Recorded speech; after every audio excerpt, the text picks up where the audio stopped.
तो आज मैं जिस मूवी की कहानी लेकर के आया हूँ वो है हाल ही में जियो सिनेमा पे रिलीज हुई एक क्राइम थ्रिलर कॉमेडी मूवी। इस फिल्म का नाम है ब्लैकआउट। कहानी है एक क्राइम रिपोर्टर के बारे में जो कि एक रात जब पूरे शहर में ब्लैकआउट हो जाता है वो मर्डर में फंस जाता है और सारे चोर उचक्के डॉन उसके पीछे पड़ जाते हैं। तो आखिर उस क्राइम रिपोर्टर का होगा क्या आगे, यही देखेंगे आज की कहानी में। मगर वीडियो स्टार्ट करने से पहले आप लोगों से एक रिक्वेस्ट है कि वीडियो को लाइक करें, चैनल को भी सब्सक्राइब कर दें। कहानी शुरू होती है पुणे शहर को दिखाते हुए और ये समय था 7:52 का। हम एक चोर के ग्रुप को देखते हैं जो ऑपरेशन ब्लैकआउट करने वाले थे, जिसके बाद वो लोग तुरंत मास्क लगाकर इलेक्ट्रिक ऑफिस में घुस जाते हैं और सभी को मारकर पूरे शहर में ब्लैकआउट कर देते हैं। मतलब कि अब पूरे शहर में बिजली नहीं है।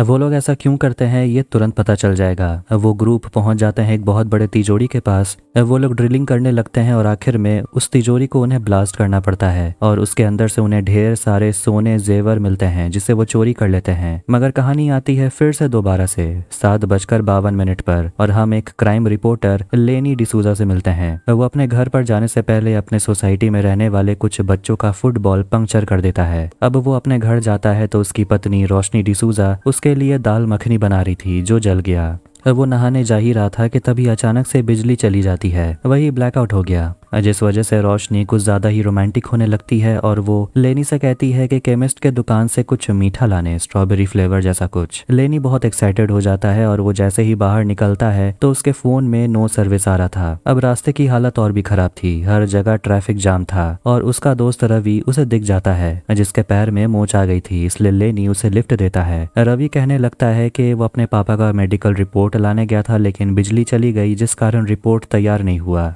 खैर अब कुछ समय बात करने के बाद वो लोग देखते हैं कि बारिश होने वाली थी तो दोनों अपने अपने घर के लिए निकलते हैं। जैसे ही लेनी घर वापस आ रहा था तो वो किसी का गाड़ी को ठोक देता है। वो भारी बारिश में अपने गाड़ी से निकलता है और देखता है कि एक बड़ी सी गाड़ी पलट गई थी। उस गाड़ी के अंदर वही चोर लोग थे जो घायल हो गए थे और बहुत सारा सोना और एक बक्सा भी था। ये देखकर उसके मन में लालच आने लगता है और वो सोचता है कि इससे उनकी जिंदगी बदल जाएगी। वो काफी खुश हो गया था और वो सब कुछ चुरा लेता है। फिर वो अपने घर जाने लगता है और उसके खुशी का तो ठिकाना ही नहीं था कि तभी उसके फोन में एक मैसेज आता है। उसका ध्यान भटकता है और वो फिर से किसी को ठोक देता है। अब एक्सीडेंट हो गया था ये देखकर आसपास के लोग सामने जुट जाते हैं और लेनी पर चिल्लाने लगते हैं कि आखिर उसने ये सब क्या कर दिया।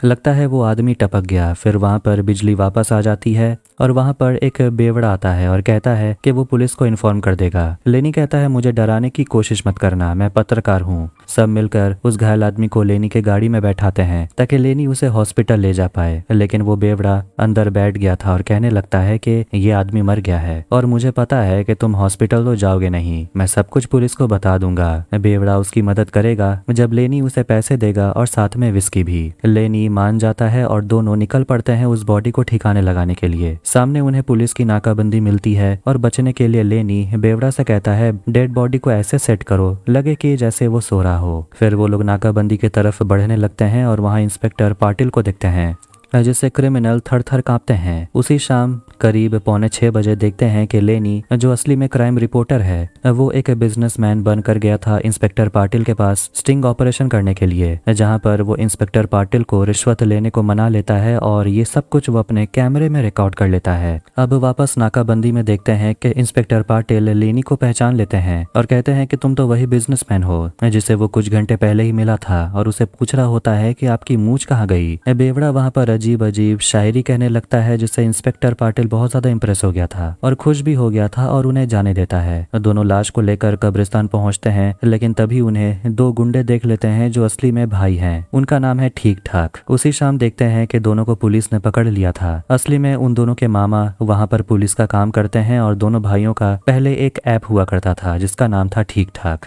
मगर ऐप बंद हो जाने के बाद दोनों चोरी चकारी करने लगे जिससे उनके पुलिस मामा काफी परेशान थे। दोनों भाई जैसे ही वहां से निकलते हैं वहां लेनी को भी देखते हैं जो काफी खुश हो गया था क्योंकि उसका स्टिंग ऑपरेशन काफी सक्सेसफुल रहा। वो वीडियो भेजने की कोशिश करता है मगर उसे नेटवर्क नहीं मिल रहा था। वो ठीक से पूछता है कि आपके फोन में नेटवर्क आ रहा है। वो कहता है नहीं। दूसरी तरफ ठाक लेनी के बैग से कैमरा चुरा लेता है। खैर प्रेजेंट में लेनी दोनों से कह रहा होता है कि हम लोग आर्कोलॉजिकल डिपार्टमेंट से हैं, मगर ठीक ठाक समझ जाते हैं कि ये दोनों बॉडी को दफनाने के लिए आए हैं। ठीक ठाक चाहते हैं कि वो लोग इन दोनों से पैसे जीतेंगे, जिसकी मदद से वो लोग सोशल मीडिया पर अपना फॉलोअर्स बढ़ा लेंगे और वायरल हो जाएंगे। लेनी उन्हें पैसे देने के लिए मान जाता है और कहता है बॉडी को ठिकाने लगाने में मदद करने। फिर वो लोग जैसे ही उस आदमी की बॉडी को दफनाने जाते हैं, वो आदमी अचानक से जिंदा हो जाता है, जिससे तीनों बहुत ज्यादा डर गए थे और भूत भूत चिल्लाने लगते हैं। वो चारों गाड़ी से वहां से निकल भागते हैं और उन्हें भागते हुए अरविंद देख लेता है, जो एक डिटेक्टिव है, जिसे पता चल गया था कि वो रिपोर्टर जो दूसरों का पाप दुनिया के सामने लाता है, वो खुद कितना बड़ा पापी है। इसके बाद हम चारों को गाड़ी में देखते हैं और बेवड़ा वो तो बस दारू दारू चिल्लाए जा रहा था, मगर लेनी कहता है कि आखिर इतनी रात को वो दारू कहाँ से लाएगा। दोनों भाई लोनावला जाने के बारे में सोच रहे थे, लेकिन लेनी उन्हें उतर जाने को बोलता है। दोनों भाई कहते हैं कि तूने क्राइम किया है और हम दोनों ने तेरा साथ दिया, जाएंगे तो सभी अंदर जाएंगे।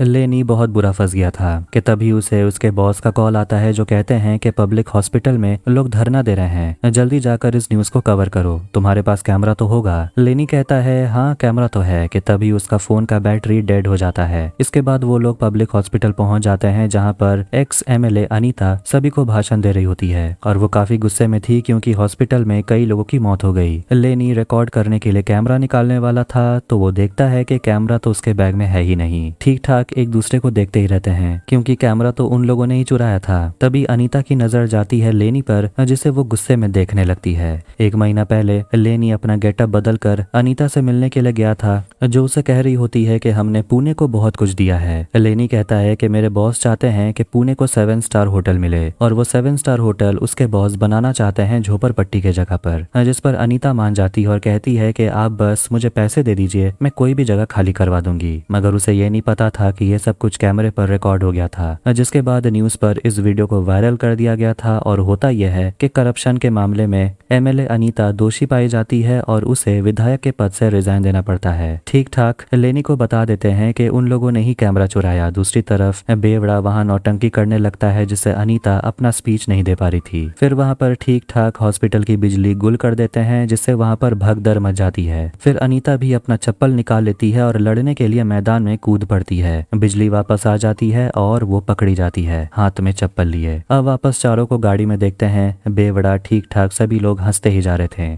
और लेनी उन्हें चिल्लाकर कहता है चुप रहने के लिए, और ये भी बोलता है सब कुछ सही नहीं हो रहा। लेनी घर से निकला था क्या लाने के लिए और कहाँ फंस गया। ठीक ठाक लेनी को अपने चाचा सईद के दुकान पर लाते हैं, जिनका इलेक्ट्रॉनिक्स का दुकान है। उन्हीं को दोनों ने कैमरा बेच दिया था। फिर आधी रात में सईद दुकान पर आते हैं और अपने शटर से करीब 100 ताला हटाने के बाद वो शटर को खोलते हैं। 1 घंटा हो गया। लेनी का सब्र का बांध टूट रहा था। खैर कुछ समय के बाद ताला खुल जाता है और सईद कैमरा निकालता है और उसका बिल बनाकर लेनी को दे देता है, जिससे लेनी भड़क उठता है क्योंकि ये कैमरा तो उसी का था और वो इसके लिए पैसे क्यों देगा, वो भी 10,000। खैर वो लास्ट में मान भी जाता है और अपना वॉलेट लेने के लिए गाड़ी में जाता है, मगर वो देखता है कि वॉलेट वहां नहीं था। फिर वो ठीक ठाक भाइयों को मारने लगता है क्योंकि उसे लगता है कि उन्हीं ने उसके वॉलेट को चुरा लिया। अब किसी तरह लेनी सईद को मना लेता है और अपनी घड़ी उसे दे देता है और कैमरा ले लेता है, मगर कैमरा में उसका मेमोरी कार्ड नहीं था और सईद तो अपने स्कूटर पर बैठकर वहां से निकल चुका था। लेनी समझ गया था कि उसकी किस्मत आज बिल्कुल भी उसके साथ नहीं है। दूसरी तरफ बेवड़ा विस्की मांगे ही जा रहा था। फिर चारों गाड़ी में आकर बैठते हैं और तभी उनकी नजर जाती है सामने एक लड़की पर, जिसकी गाड़ी खराब हो गई थी और वो लेनी के पास आती है और मदद मांगती है। उसका नाम है श्रुति। ठीक ठाक श्रुति को जल्दी से गाड़ी में बिठा लेते हैं। श्रुति सभी से उनका नाम पूछती है और दोनों भाई बताते हैं कि उनका नाम है ठीक ठाक। श्रुति कहती है अजीब है, नाम पूछती हूँ तो हाल बता रहे हैं। खैर अब वो किसी को मैसेज करने लगती है और कहती है कि मैं अपने भाई को मैसेज कर रही हूँ बताने के लिए कि मैं सेफ हूँ। अब कुछ समय के बाद लेनी रुकता है टॉयलेट करने के लिए और ये मौका देखकर बेवड़ा ठीक ठाक तीनों चले जाते हैं सामने दारू की दुकान में और वहां से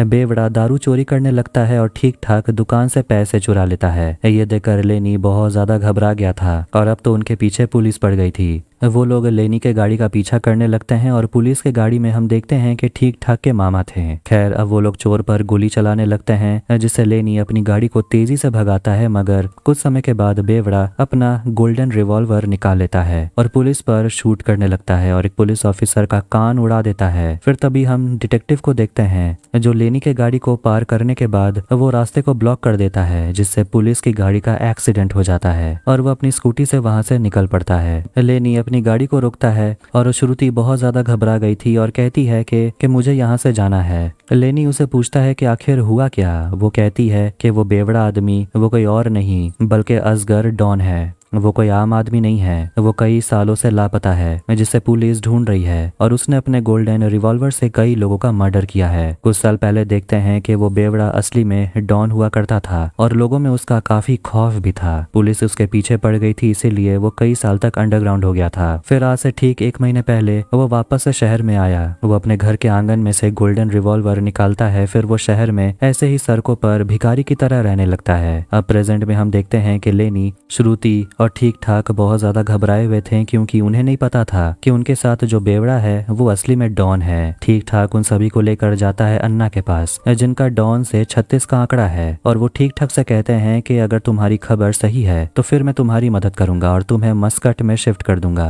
वहां तुम आराम की जिंदगी जीना। ठीक ठाक बहुत खुश हो जाते हैं और अन्ना उन्हें पैसे और टिकट दे देते हैं। असगर अपने दुश्मन अन्ना को देखकर बाहर निकलता है और कहता है कि इस रात का 14 साल से इंतजार किया है मैंने। अन्ना भी कहता है कि मैंने भी तेरा बहुत इंतजार किया। असगर उसे कहता है कि तूने मेरे पीठ पीछे छुरा घोपा। अन्ना कहता है छुरा तो तूने घोपा है, सोना तूने चुराया। मगर असगर जानता है कि अन्ना ने सारा सोना चुरा लिया है और वो पुलिस के साथ मिलकर असगर का एनकाउंटर करना चाहता था क्योंकि वो खुद डॉन बनना चाहता था। असगर लेनी से कहता है कि कल न्यूज में सभी को बता देना कि डॉन वापस आ गया है। अन्ना चौंक जाते हैं कि उनके बीच में एक रिपोर्टर था, मगर ठीक ठाक लेनी को बचाने के लिए कहने लगते हैं कि ये तो हमारा ड्राइवर है। अन्ना रिस्क नहीं लेना चाहते थे और अपने लोगों से कहते हैं सभी को मार दो।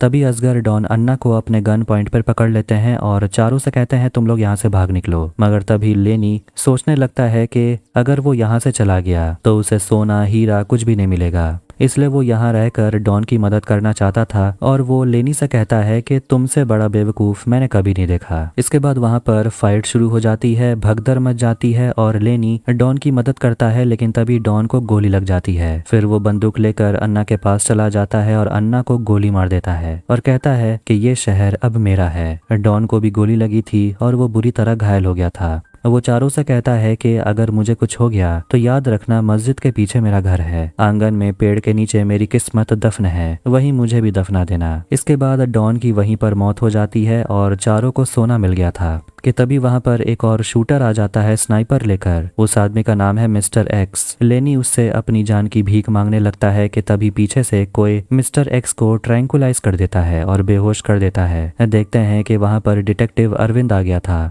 और श्रुति उसके साथ मिली हुई है। डिटेक्टिव लेनी से कहता है कि तुम्हारी पत्नी ने मुझे हायर किया था तुम्हें फंसाने के लिए। पिछले दिन सुबह 11:30 बजे देखते हैं कि रोशनी डिटेक्टिव को कॉल करती है, मगर डिटेक्टिव रोशनी को बता देता है कि आपका पति बहुत ही अच्छा इंसान है, उसमें कोई भी बुराई नहीं है। रोशनी कहती है कि मुझे लेनी से डिवोर्स चाहिए और मैं चाहती हूँ कि आप उसे एक्स्ट्रा मैरिटल अफेयर में फंसा दें। इसके बाद मुझे एलिमनी मिलेगी और आपको ढेर सारे पैसे मिलेंगे। मगर वो जानता है कि लेनी के पास देने के लिए कुछ नहीं है, पैसे तो है नहीं। और उसने रोशनी को भी फॉलो किया और उसे पता चला कि रोशनी का लेनी के बेस्ट फ्रेंड रवि के साथ अफेयर चल रहा था। रात में जब लेनी नहाने के लिए गया था तो रवि उसके घर पर ही था। रोशनी उसे भागने के लिए कहती है कि तभी जल्दी जल्दी में रवि का पैर एक बर्तन से टकरा जाता है और इसीलिए रवि के पैर में मोच आ गया था। अब ये सब जानने के बाद लेनी बहुत ज्यादा दुखी हो गया था। ठीक ठाक भी कह रहा होता है कि ये तो पैदाइशी अनलकी है। डिटेक्टिव जानते हैं कि लेनी अच्छा ईमानदार इंसान है, लेकिन काम तो करना था, इसीलिए डिटेक्टिव श्रुति से मिलता है जिसका असली नाम पिंकी है और वो थिएटर आर्टिस्ट है और डांसर भी है और उसे बस लेनी के साथ प्राइवेट मोमेंट बिताना है, जिसका डिटेक्टिव बस 15 फोटो खींचने वाला था ताकि रोशनी का डिवोर्स हो जाए। डिटेक्टिव लेनी को बताने लगता है कि वो शुरू से ही लेनी पर नजर रखे हुए था और वो क्या कर रहा था, वो डॉन से कैसे मिला, पुलिस से पीछा छुड़ाने वाला भी वही था। उसके कैमरे का मेमोरी कार्ड डिटेक्टिव के पास ही है और डिटेक्टिव उसे कहने लगता है कि मैं तेरे बारे में इतना जानता हूँ कि तुझे जेल हो जाएगी और डॉन के ऊपर 10 लाख का इनाम है, वो मुझे मिलेगा। पिंकी कहती है हमें मिलेगा। इसके बाद डिटेक्टिव और पिंकी डॉन के बॉडी को लेकर और सोना लेकर वहां से चले जाते हैं, लेकिन तभी तीनों याद करते हैं कि उस गाड़ी में तो ज्यादा पेट्रोल ही नहीं है। वो लोग मुश्किल से 2 किलोमीटर दूर भाग पाए होंगे। वो तीनों भागते हैं और डिटेक्टिव और पिंकी को पकड़ लेते हैं क्योंकि गाड़ी का पेट्रोल खत्म हो गया था। वो लोग फंस गए थे और उन लोगों के बीच हाथापाई होने लगती है और डिटेक्टिव गोली चलाता है जो पिंकी को लग जाती है और वो वहीं मर जाती है। डिटेक्टिव ठाक को गाड़ी की तरफ फेंकता है जिससे गाड़ी आगे बढ़ने लगती है और लेनी और डिटेक्टिव के बीच हाथापाई होने लगती है और आखिर में लेनी डिटेक्टिव से बंदूक छीनकर उसे ही गोली मार देता है। ठीक अपने भाई ठाक को बचा लेता है और आखिर में वो तीनों ही जिंदा बचते हैं। वो लोग गाड़ी में पेट्रोल भरवाते हैं और लेनी अपने हाथ पर अपनी पत्नी का टैटू देखता है कि अब इसका वो क्या करे और डिटेक्टिव का कैमरा से अपना सारा सबूत वो डिलीट कर देता है। फिर अपना मेमोरी कार्ड ले लेता है जिसमें इंस्पेक्टर पाटिल का स्टिंग ऑपरेशन था।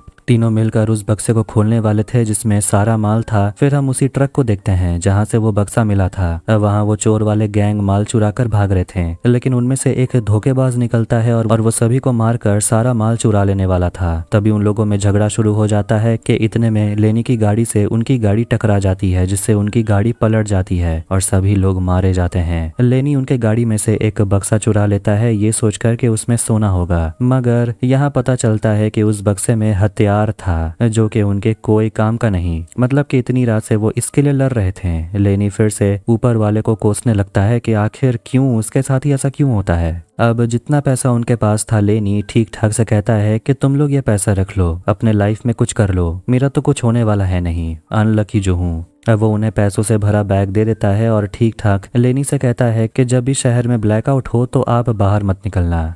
असगर डॉन से किए वादे के मुताबिक लेनी डॉन को दफनाने के लिए उसके घर पहुंच जाता है जहां वो आंगन में खुदाई करने लगता है और उसे वहां पर एक संदूक मिलती है जिसमें भर भर के सोना था। लेनी देखता है कि घर के ऊपर कुछ बच्चे थे जो ये सब कुछ देख चुके थे, इसलिए लेनी सोना लेकर तुरंत वहां से भाग निकलता है। अब अपने घर में वो पहुंचता है तो रोशनी रवि के साथ होती है। वो अपने फ्रिज से दही निकाल कर खाने लगता है और दोनों सोच रहे होते हैं कि आखिर इसके साथ हुआ क्या। कि इतने में वहां पर इंस्पेक्टर पाटिल पहुंच जाते हैं और रोशनी और रवि को अरेस्ट कर लेते हैं। देखते हैं कि ये करवाने वाला लेनी था जो इंस्पेक्टर पाटिल को स्टिंग ऑपरेशन दिखाकर धमकाता है और उसे कहता है उसके लिए एक काम करने, मतलब कि रोशनी और रवि को अरेस्ट करने। उसने रवि के गाड़ी में हथियार छुपा दिया है जो कि अरेस्ट करने का रीजन होगा, जिसके बाद होगा ये कि लेनी मेमोरी कार्ड गायब कर देगा जिसमें स्टिंग ऑपरेशन है। पुलिस रोशनी और रवि को पकड़ के ले जा रही थी कि रोशनी लेनी से कहने लगती है कुछ तो करो, मुझे बचाओ। लेनी उसे शादी की तस्वीर देता है और कहता है इसके सहारे जी लेना। इसके बाद वो आराम से लेट जाता है क्योंकि अब उसकी लाइफ सेट हो चुकी थी, सब कुछ सही हो रहा था। कि तभी हम देखते हैं कि डॉन असगर को होश आ जाता है। तो अब क्या होगा? क्या वो वापस लेनी के पास लौट आएगा अपना सोना लेने के लिए, या लेनी फिर से कंगाल हो जाएगा? जो होगा देखा जाएगा। मगर मिस्टर एक्स का तो पर्दाफाश हुआ ही नहीं। वो कौन था? वो लेनी के पीछे क्यों पड़ा था? देखते हैं कि उसे हॉस्पिटल में एडमिट कराया जाता है। फिर हम जाते हैं 2 दिन पहले और एमएलए अनीता मिस्टर एक्स से मिलती है। अनीता उसे लेनी को मारने का ऑर्डर देती है। प्रेजेंट में मिस्टर एक्स को होश आ गया था, मतलब कि लेनी फिर से बुरा फंसने वाला है। लेनी के लेने के देने पड़ेंगे। खैर ये कहानी यहीं पर एंड होती है। तो आपको ये वीडियो कैसा लगा कमेंट करके जरूर बताएं। वीडियो पसंद आया तो वीडियो को लाइक भी करें, चैनल को भी सब्सक्राइब करें। मिलते हैं नेक्स्ट वीडियो में। Take care.